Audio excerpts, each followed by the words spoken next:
Bienvenue sur Top Invest, la chaîne des top d'investissement. Ici, on parle essentiellement d'entreprises de qualité. Alors, aujourd'hui, on va faire un tour d'horizon ici du secteur des rates aux États-Unis, d'accord? Donc, du point de vue des États-Unis ici.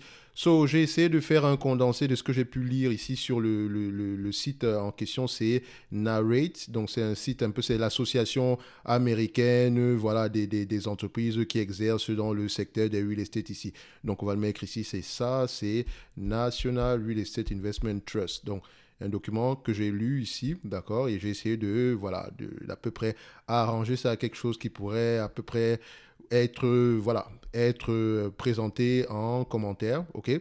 Donc, la liste ici, ou bien les éléments que j'ai cités ici, elle est non exhaustive. Ça vous permet à peu près de voir et d'avoir une idée générale de ce qui se passe en ce moment. Parce que si on regarde les compagnies comme les real estate aux États-Unis aujourd'hui, vous allez voir que la plupart le prix de ces entreprises, le prix en tout cas baisse pour la plupart des actions ici, d'accord. Donc la captation boursière baisse. Moi, je dirais que c'est tout à fait normal parce que ces entreprises-là s'échangeaient à des niveaux très, très élevés. Et rappelez-vous que ces entreprises-là sont en concurrence avec les obligations gouvernementales. Donc, quand les taux d'intérêt augmentent, les multiples ont tendance à diminuer.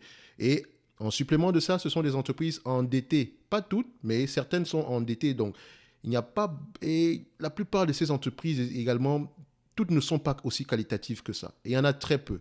Dans chaque secteur, il y a un avantage. Dans chaque secteur, il y a un inconvénient. Il y a des secteurs qui vont mieux s'en sortir en période d'inflation. Il y en a certains qui vont moins bien performer. Donc, focalisez-vous uniquement sur les entreprises qualitatives dans ce domaine. Et la qualité n'est pas synonyme de distribution de dividendes pendant X années.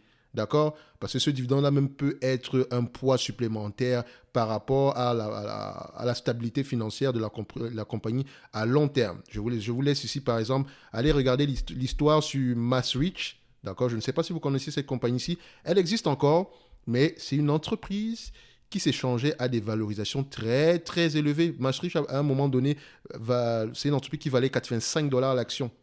Et elle s'est permis même de refuser un rachat venant de la compagnie Simon Property Group, que j'aime bien, d'accord. Donc, elle s'est permis de refuser un rachat assez précis. Aujourd'hui, elle coûte à 9 dollars, tout simplement parce que, voilà, le secteur s'est détérioré. Elle a de bons actifs, d'accord, mais le niveau d'endettement était devenu très, très élevé. Maintenant, est-ce que Maastricht se comporte bien actuellement? C'est une entreprise que je continue à aimer, mais je sais qu'il y a également un petit risque à ce niveau-là. Mais c'est l'une des entreprises qui a commencé à rembourser sa dette avant toutes les autres. OK? Mais maintenant, on va rentrer à peu près dans la note. D'accord? Parce que ce que j'ai dit là, c'est la même chose qu'on va un peu raconter dans la note. Donc, on va aller directement ici. Alors, les tensions relatives au taux d'intérêt. Les rates ont tendance à être sensibles à la volatilité des taux d'intérêt. D'une part, de nombreux investisseurs comptent sur ces actions pour leur procurer un flux régulier de revenus à l'instar des obligations et autres titres à revenus fixes. En période de hausse des taux, les placements sans risque, à savoir les bons du trésor, comment on appelle encore ça, les CD encore, je pense que c'est le nom m'échappe présentement, pourtant je l'avais mis ici j'avais mis les initiales ici, donc c'est pas, le certificat de dépôt, exactement. Donc les certificats de dépôt ont tendance à être plus rémunérateurs. Les rates peuvent sembler moins intéressants en comparaison, d'accord? Parce que si on les compare avec les placements entre parenthèses sans risque. Donc, à titre d'exemple, le rendement du bon du trésor à 10 ans est maintenant bien au-dessus de la barre des 3%, ce qui contraste avec les maigres rendements offerts l'an dernier. Alors, quand on regarde ici les rendements du bon du trésor américain, donc ici, on va juste faire ça ici dans 10 years, donc 10-year US bond rate, vous allez voir ici qu'on est à 4%. C'est-à-dire que l'entreprise dans le Real Estate Investment Trust que vous avez présentement, qui vous donne un rendement inférieur à 4% en date d'aujourd'hui, ou bien un rendement potentiel inférieur à 4%, parce que vous savez qu'on réfléchit en termes de rendement potentiel ici, est tout simplement moins qualitative, entre parenthèses, par rapport au risque que vous prenez. Donc, vaut mieux aller investir, vaut mieux donner votre argent au gouvernement américain et recevoir vos 4% pendant 10 ans en moyenne. OK?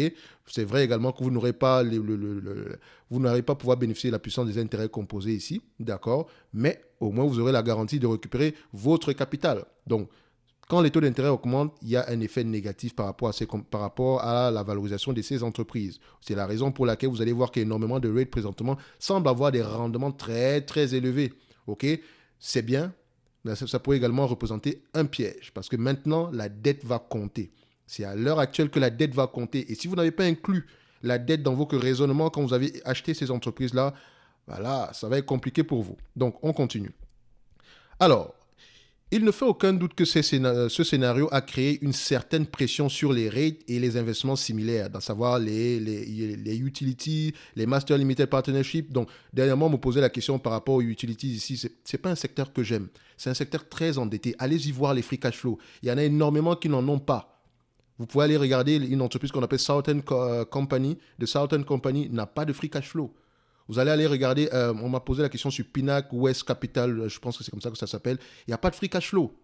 Vous pensez qu'elles se financent comment en dépenses en capital? Elles ont énormément de dépenses en capital et elles ne fixent pas leur prix. Présentement, Pinac West Capital présentement a des problèmes avec le régulateur en Arizona.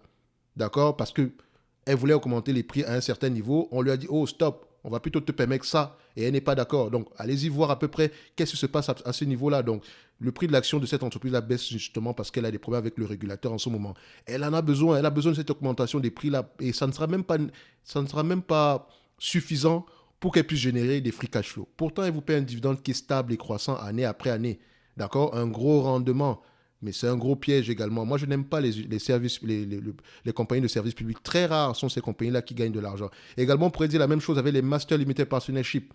D'accord? Très rares sont ces compagnies-là qui gagnent de l'argent dans ces activités-là. Donc, présentement, par exemple, il y a une entreprise que j'aime bien, Magellan Midstream, qui a un rendement de près de 8%. Il est élevé, mais il est stable, il est durable. C'est l'une des meilleures entreprises parmi les MLP. C'est l'une des meilleures entreprises parmi les MLP. OK? Donc, on continue. Il convient également de mentionner que les rates sont cotés sur les principales places boursières et ne sont pas à l'abri du sentiment des investisseurs. Comme présentement, en cas de panique, on bazarde les actions. Par ailleurs, il convient de noter que les rates dépensent beaucoup d'argent dans des projets relatifs à l'immobilier et à la construction et ont tendance à être des entreprises à forte intensité de capital. Par conséquent, un climat de taux d'intérêt élevé tend à faire augmenter les coûts d'emprunt, en particulier pour les petits acteurs dans le domaine. Okay? Donc, les gros acteurs, par exemple, comme les SPG, peuvent s'arranger à avoir des taux d'intérêt moins élevés, des taux d'intérêt attractifs, d'accord? Mais ça n'exclut pas que par rapport à la période précédente où on avait des taux d'intérêt à presque 1-2%, qu'on puisse avoir quelque chose moins que ça. Non, non, non, non. On aura quelque chose plus que ça. Mais ça sera toujours mieux qu'une entreprise exerçant dans le même domaine, mais peut-être qu'avec un seul bâtiment. Vous voyez ce que je veux dire? Donc, heureusement que les rates ont abordé le ralentissement économique actuel en bonne santé financière. En fait, nombre de ces entreprises ont eu la prévoyance de refinancer des obligations à court terme moins avantageuses lorsque les conditions étaient intéressantes. Donc, l'inflation reste néanmoins gérable pour l'instant. Donc, l'inflation est une préoccupation pour la plupart des rates et les dépenses ont augmenté dans de nombreuses catégories, à savoir services publics, main-d'œuvre, assurance, impôts fonciers. Jusqu'à présent, de nombreux propriétaires ont pu répercuter les augmentations de loyers de manière à compenser les coûts et à maintenir les marges. Par ailleurs, les épargnants et les institutionnels avisés se penchent sur la valeur des actifs immobiliers détenus et exploités par les REIT. En période d'inflation, ces actifs ont tendance à prendre de la valeur et à être vendus à des prix plus élevés. Il est certain qu'il est plus coûteux de remplacer un bien immobilier lorsque les dépenses sont plus importantes. Il est certain, d'accord, qu'il est plus coûteux de remplacer un bien immobilier lorsque des dépenses plus importantes sont nécessaires pour le terrain. En période d'inflation, la valeur des terrains augmente. Les matériaux de construction augmentent. La main-d'œuvre augmente. D'accord? Pour les terrains, les matériaux de construction et la main-d'œuvre. Donc, un bâtiment qui va être construit aujourd'hui, le même type de bâtiment construit aujourd'hui aura une valeur, va coûter plus cher. D'accord? La construction va coûter plus cher que le même bâtiment qui a été construit 10 ans plus tôt ou bien 3 ans plus tôt. D'accord? Notamment parce qu'avec la période actuelle, les matériaux coûtent cher, la main-d'œuvre coûte cher, les terrains coûtent cher, surtout s'il y a une pénurie des terrains. D'accord? Donc, on continue.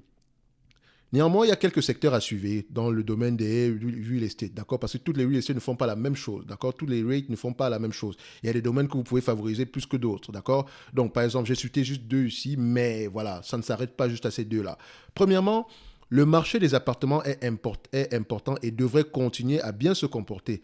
De nombreux noms dans ce domaine ont connu une forte augmentation de la demande récemment et ont augmenté les tarifs de location.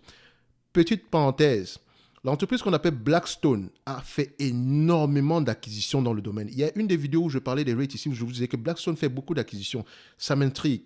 Ils ont acheté les entreprises qui existent dans le secteur des appartements ici à des prix très, très élevés.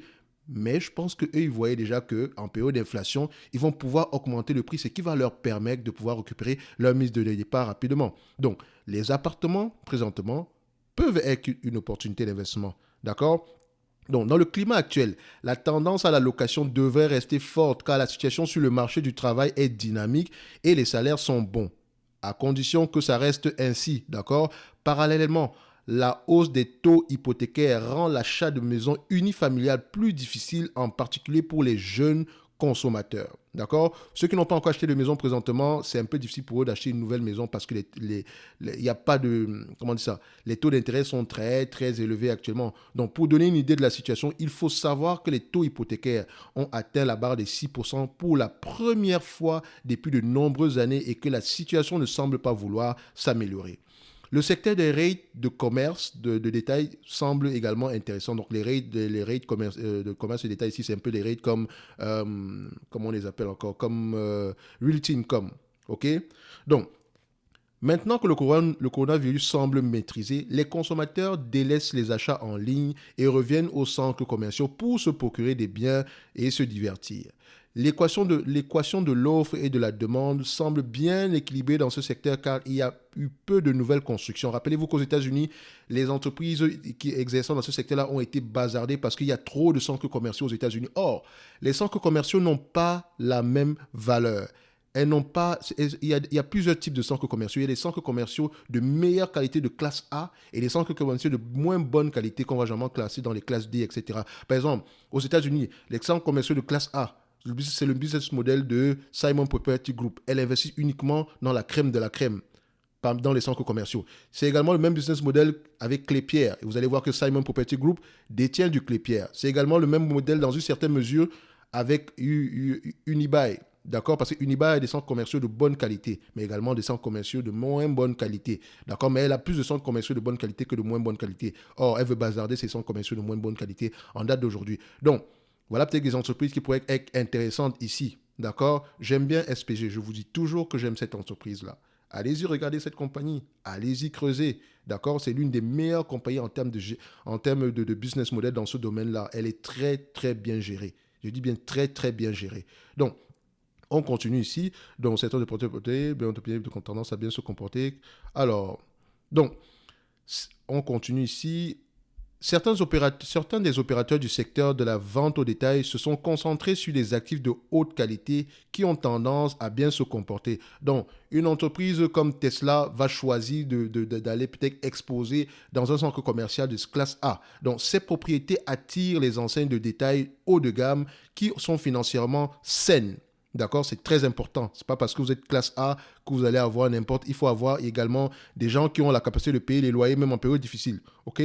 Donc, il convient de souligner que, quelles que soient les perspectives économiques générales, le secteur des produits de luxe parvient toujours à survivre. Notamment, présentement, vous avez du Kering, vous avez du LVMH. Allez-y regarder sur ces compagnies-là également. Donc, on continue. Donc, en conclusion, ici, on peut dire ceci. Les rates peuvent attirer les investisseurs pour diverses raisons.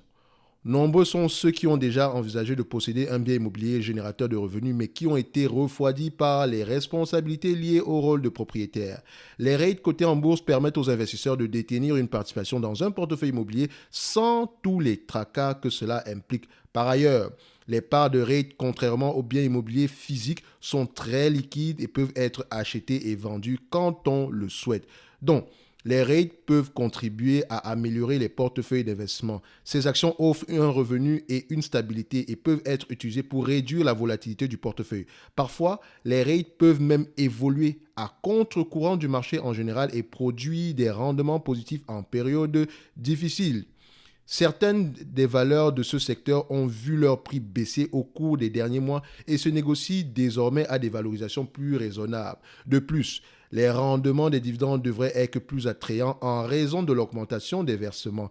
L'investisseur devrait s'en tenir aux grandes sociétés de rates qui sont bien positionnées et qui peuvent faire preuve de leadership sur le marché. Donc, concentrez-vous uniquement sur la qualité, la crème de la crème dans ce domaine-là. Quand je parle de qualité, crème de la crème, je parle de qui? Je parle de Simon Property Group. On va l'écrire ici parce que la façon, on va mettre ici, ça s'appelle Simon, d'accord, Property Group. Crème de la crème. J'aime cette entreprise. Il y a Simon Property Group. Vous pouvez également prendre du, Realty Income. OK? Stag également, c'est pas mal. OK? Vous avez Stag. Ici, c'est pas mal. Donc, Stag Industrial. D'accord? C'est également pas mal.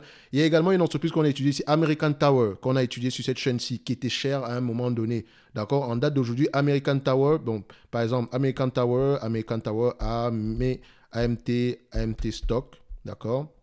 On met ça ici. American Tower, vous allez voir que on a fait moins 30% cette année-ci.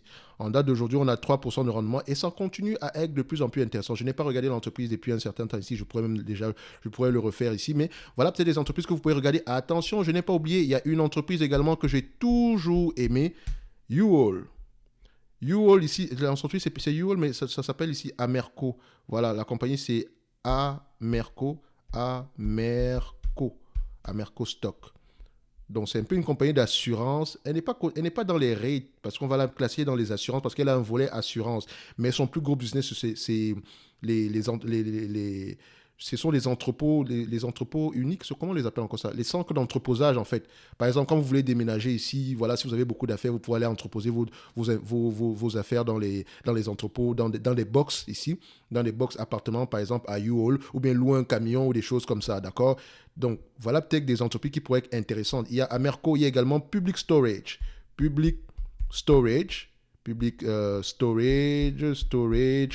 Voilà également les entreprises qu'on a étudiées ici. Vous pouvez également aller voir ça. Donc, vous voyez que ces entreprises-là, en date d'aujourd'hui, voilà, elles commencent à être de plus en plus intéressantes, d'accord? Donc, ce n'est pas tout. J'ai sans doute oublié d'autres entreprises ici. Donc, concentrez-vous sur la qualité. Ne soyez pas obnubilés par le dividende. Ne regardez pas juste le dividende. Regardez la dette. Est-ce qu'elle a la capacité de payer la dette? Est-ce qu'elle a la capacité de souffrir en période difficile? Qui sont ses clients? Qui sont les 10 plus gros clients? D'accord? Est-ce que les clients sont solvables? On ne veut pas se retrouver dans la même situation que MPW. D'accord? Je ne dis pas que MPW va faire faillite, mais on a un client qui représente près de 20% du chiffre d'affaires, qui semble être en difficulté, mais on détient également des parts dans cette entreprise. Il y a beaucoup de choses ambiguës avec MPW. Dernièrement, j'ai vu qu'elle a sorti une note selon laquelle elle va racheter des actions, etc. Elle peut pouvoir racheter des actions pour 500 millions de dollars. Mais si vous regardez dans cette note-là, elle n'a pas l'obligation de le faire. C'est écrit dans la note en question. L'action a pris 7% ou 5% en une journée. Les gens étaient contents. Mais moi, ça me fait mal dans le sens où c'est une entreprise qui devrait réserver ses 500 millions pour payer la dette. Pourquoi est-ce qu'elle va racheter ses actions? Ça n'a aucun sens. OK? Oui, les actions sont à des niveaux attractifs ici aujourd'hui, mais je pense qu'on devrait plutôt se focaliser sur le rachat de la dette ici, sur le repaiement de la dette plus que sur le rachat d'actions. Donc ça, par contre, ça me fait comme ce sont des drapeaux rouges qui me disent que ça commence à sentir mauvais à MPW. Et regardez bien, les insiders n'achètent aucune action. Allez-y regarder les insiders sur les 12 derniers mois, combien d'actions ils ont acheté. Moi, je suis PDG d'une entreprise, je n'achète pas d'actions et je veux que des gens qui sont extérieurs à l'entreprise, qui ont moins d'informations que moi, viennent acheter ces actions-là parce que je vous dis qu'elles sont sous-évaluées. Bah, si elles sont sous-évaluées, commence par les acheter toi-même. C'est la question qu'il faut se poser.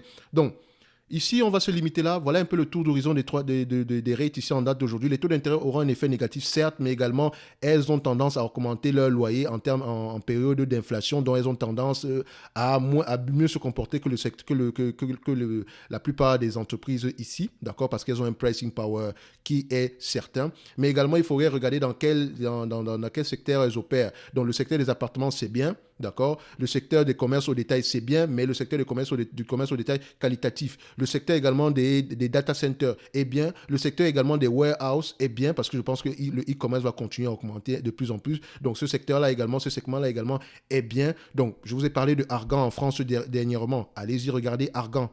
Argan commence à être intéressant.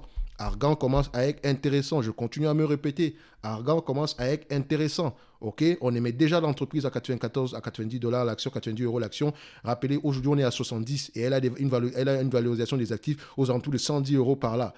Argan commence à être intéressant. Donc, on va se limiter là. On va se donner rendez-vous sous la prochaine vidéo. Faites attention à vos real estate ici. Posez-vous la question, est-ce qu'elles sont solves? Est-ce qu'elles ont la capacité de souffrir? Qui sont nos clients? Et est-ce que le business model qu'elles ont présentement est capable de continuer à croître dans le futur? OK?